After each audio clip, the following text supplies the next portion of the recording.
Amitofo. I'm Jin-An. Today I would like to share a real story that completely changed my whole life, which is about how I became a Buddhist. I've also been asked many times by the lay people here, about why I left home and what was the reason. But today I would just like to share this true story with all of you. So I was born and raised in Manchuria, mainland China. As you know, after 1949, people are all like educated not to believe any religion. So my parents, or I should say my whole family, are kind of like one of them, the same.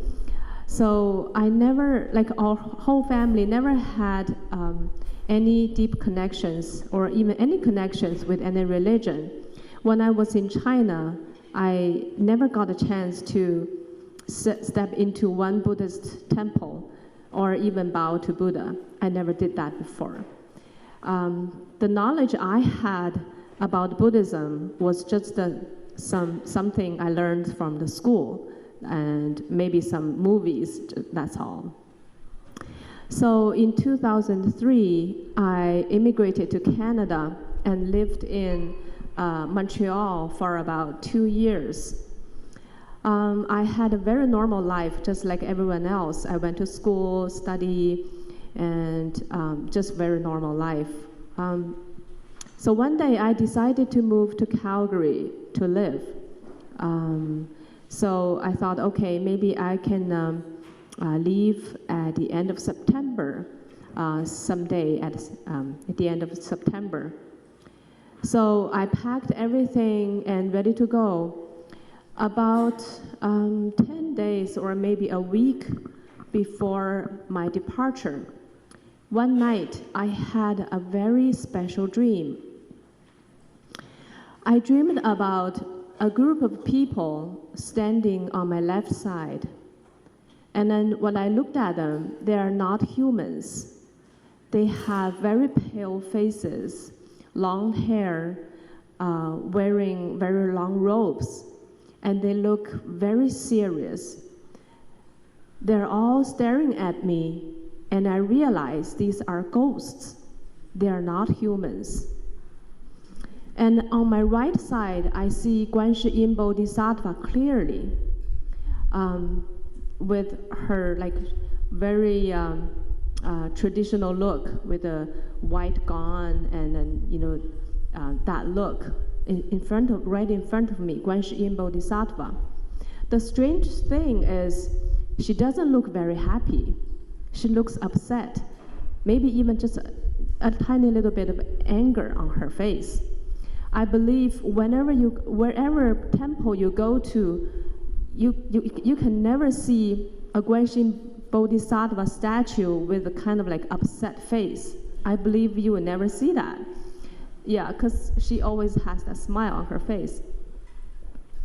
So I'm standing there, I'm like, what is going on here? I see ghosts, I see Guan Yin Bodhisattva. And then Guan Yin Bodhisattva comes to me, hold my hands, saying, I'll maybe speak Chinese, like original her sentence first. She said, 你知不知道你已经到什么时候了? So it's like, do you know what you have to face? Do you know what's going to happen to you? Do you have an idea? And then I was totally confused. And then she holds my hands and point her finger on my hands, and she said, your hand. I was like, what's wrong with them? What's wrong with my hands? I don't get it. And after about 3-4 seconds, like a moment, I kind of like, oh, I know what you mean. You want me to bow to you. I was like, okay, if you want me to bow, then I will just bow. But that time I didn't know anything about Buddhism at that time, nothing. So I didn't even make a full bow, I just made a half bow. And after I made a bow, I saw her standing there with the perfect deportment, with the normal, like the smile you've all seen on her face. And that was the first dream. It was so clear, like even right now, I can still remember every single scene, every single picture in my mind. So I woke up, I got up from the bed, I was like, how strange is that? I've never had any dream like this.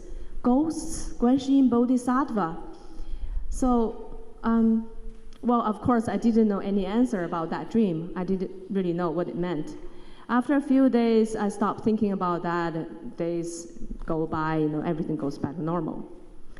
And strangely, like unexpectedly, I had another dream, a second dream. Right after that, maybe like 3, 4, or 5 days, I don't remember. In the dream, I'm standing in an empty space. There is nothing.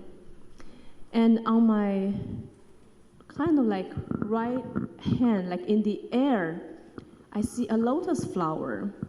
This is really not a regular flower you can see in the pond. It's shining. It's very, very beautiful. And I see, oh, lotus flower. As soon as I look at it, the lotus flower starts to open. And then when it opens, golden light, very blazing golden light, comes out of the lotus flower. I was like, wow, what is that? It must be a real Buddha.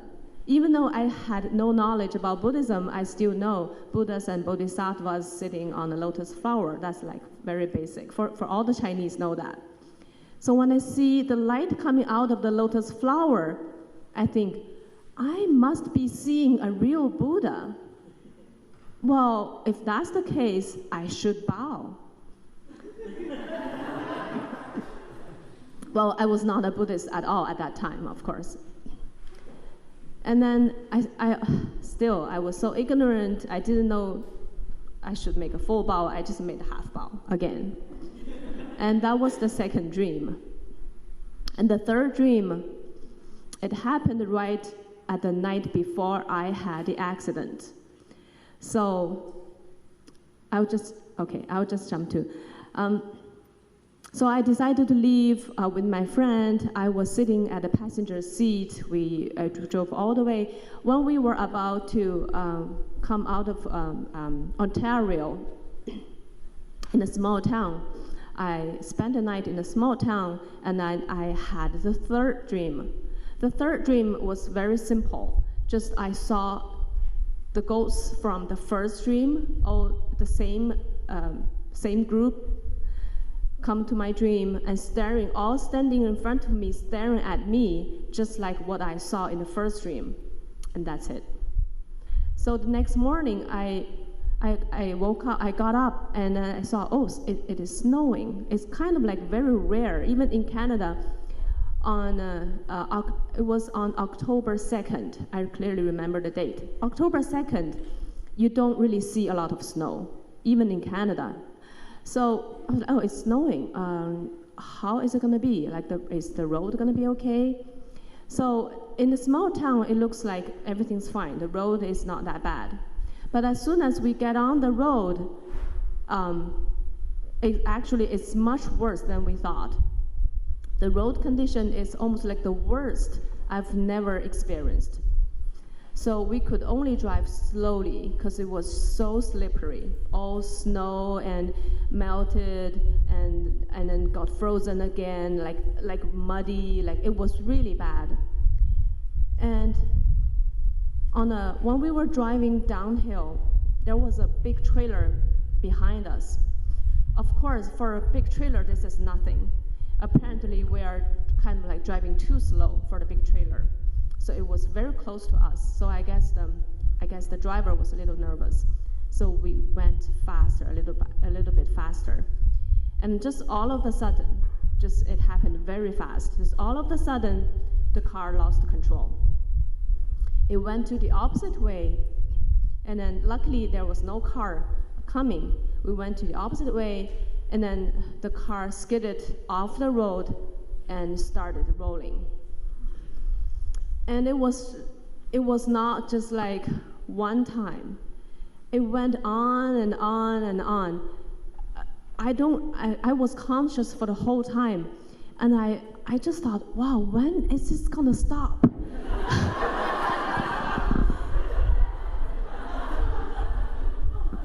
Because it kept rolling over and rolling and rolling. I was like swinging in the car. I was like, oh my goodness, this is like forever. And the bad thing was, I was at the passenger seat. So, we have the window on the right side. But as soon as the car, as soon as this side landed on the ground, this window was broken on my right side. So that caused a lot of problems, actually. So I remember the glasses were flying on my face, and then I closed my eyes immediately, and then just, the swing in the car, and finally the car stopped. So we were all trying to get out of the car. I was like, okay, it seems I'm okay. I feel I'm okay. And then as soon as I think, oh, I can get out of the car, and then, wait a minute. I think I can't. I'm stuck somewhere. I don't know what stops me to coming out. I can't move. What happened was I couldn't find my right arm. I don't know where it is. Can you imagine? I don't know. I was like, where's my right arm? Is it underground in the ground? Or up in the sky? I just have no idea where it went. So I'll try to make the story very short. So a lot of cars stopped and tried to, save us. And then we have a lot of stuff in the car, and they moved out everything. Finally, they found my arm underneath. Oh, how do I explain this? This is the window. So when the car spun, my right arm, even though I had a seat belt, so the seat belt is very, very important. It saved my life. So I had my seat belt, but my right arm is still free to go everywhere. So when the car spins, it's just so fast. The speed is so fast. So my right arm actually went out of the window on my right side and go that way. Yeah, like, it's really hard to, yeah, it's like that. And the car landed like this side at the bottom. So actually the whole car with all the stuff with ourselves were all on my right arm. Yeah, it was horrible. It was really, I've had some difficult times before, but that was really something. I was extremely, it's really hard to describe that feeling. I didn't cry. It was not sadness. I was just like, how could this happen to me? I've been having a wonderful life for so many years. How could this happen to me? And I thought I will lose my right arm like permanently. I was like, oh, I'm right-handed. Without my right hand, I have to use my left hand, and that's so inconvenient. With only one hand, oh, that's like, oh, I had a lot of thoughts, and I was like, ah. So, yeah, because the weather was just so bad, and the ambulance car finally arrived in 2 hours. I know, because it was too hard to drive, even for the ambulance.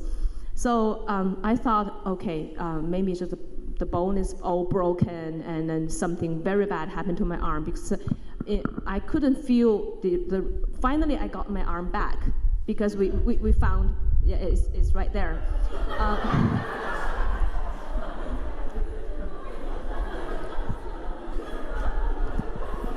But I had no feeling, because I can't feel anything. The right arm can't move. I can't feel anything with my right arm. So in the hospital, I told this doctor what happened, And then he said, okay, I'll take care of it. I'll take a lot of pictures of your right arm to see what happened, what's going on. So really a lot of pictures, like click, a lot of pictures. And I waited and waited. And then after a while, the doctor came out. Right now, I still remember his face clearly. So he was very shocked. He was very surprised. He came out and he looked at me. He was like, you know what? I checked everything. I really checked everything clearly.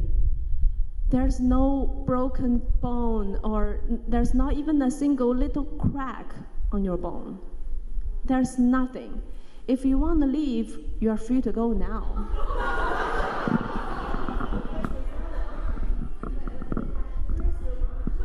No, it's here. It's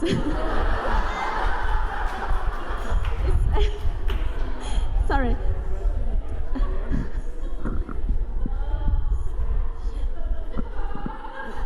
Nothing cut it off. It's just it went that way, and then the car was just on top of it. Yeah. So I guess my clumsy English. So I think, okay, just in case something bad happens to me, I'll spend the night in the hospital just to see. So remember all those glasses flying on my face? I see when I look at the mirror, I see all tiny little bit cut on my forehead, on my face, everywhere, but nothing major. They're all very, very light. And one big cut is on my lip.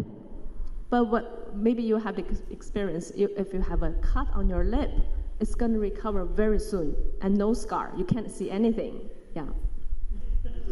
So at night, of course, I couldn't sleep at all. I thought about all the accident over and over again, trying to figure out what exactly happened. And all of a sudden, I remembered, I had 3 dreams. And in the dream, Guan Yin Bodhisattva clearly wanted to tell me what was going to happen. And she was trying to save me. And at that moment, I felt, I don't really know how the true enlightenment is, how it's going to be like. But I feel at that moment, I was enlightened. Because I was like, I don't really know how long I have been a Buddhist, following Buddha's teachings for how many lives, I have no idea. But I know I'm a Buddhist. I deeply believe in Buddha. It's just for the first several decades, I was totally lost. I forgot about them. I forgot about the Buddhas and Bodhisattvas. So it was such a severe, bad car accident. But it was really like a miracle. Yeah, I was even on the radio in that small town. I was on the radio, yeah.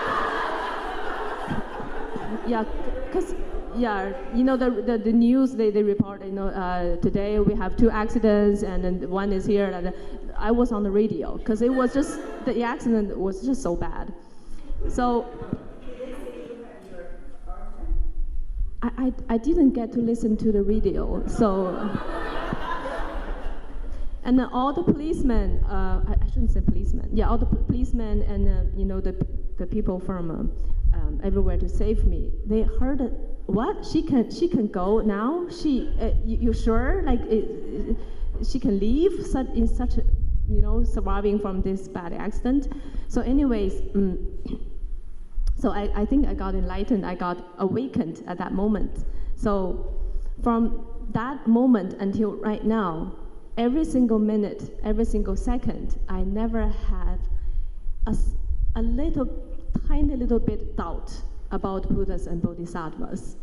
I know they're always here with us, try to teach us, try to rescue us when they see the condition has ripened.